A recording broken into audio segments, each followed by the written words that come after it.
veremos el tema de geodinámica.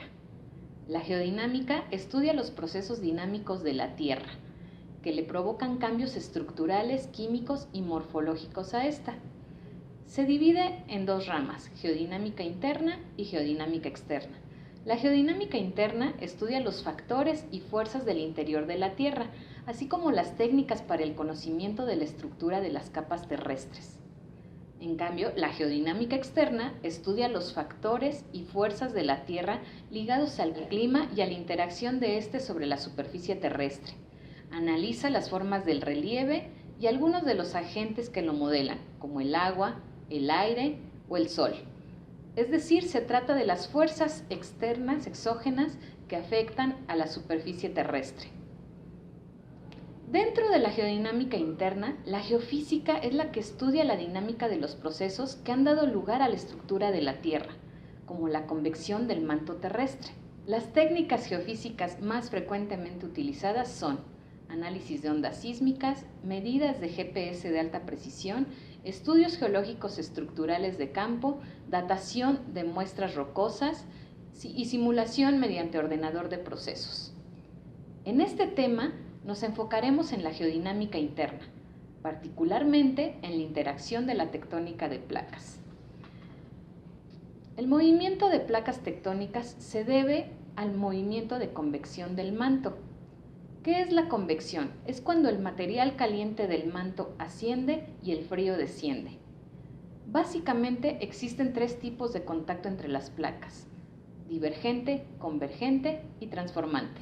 El tipo de contacto divergente es aquel que se produce cuando dos placas tectónicas se separan entre sí. Esto provoca que el material magmático ascienda y se genere litosfera. A esta zona se le conocen como dorsales oceánicas. El siguiente tipo de contacto es el que produce la mayoría de los sismos más destructivos del planeta. Se le conoce como movimiento de subducción. Es cuando una de las placas tectónicas se introduce por debajo de la otra. En este modelo podemos observarlo. Tenemos que una de las placas está subduciendo, es decir, se está introduciendo por debajo de la otra. Entonces, este movimiento es el que produce la mayoría de los sismos, y sobre todo en el sur de México, es decir, en el punto de contacto entre la placa de Norteamérica y la de Cocos. Uno de los sismos más importantes y más destructivos de la historia de la sismicidad en México fue el sismo del 85, localizado en las costas de Michoacán, en la ciudad de Lázaro Cárdenas, y fue producido precisamente por un movimiento de subducción. Otro de los sismos más importantes, pero a nivel mundial, fue el sismo conocido como de Sumatra, ocurrido el 26 de diciembre de 2004. Este sismo provocó uno de los tsunamis más mortíferos.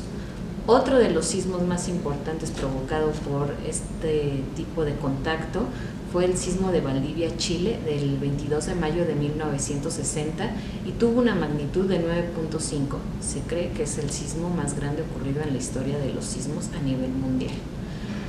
Otro de los tipos de contacto entre placas es el transformante. En el transformante lo que vamos a tener es un movimiento de izquierda a derecha, derecha a izquierda. Este tipo de movimiento lo podemos encontrar, por ejemplo, en la zona de California, Estados Unidos, o en el Golfo de Baja California, México.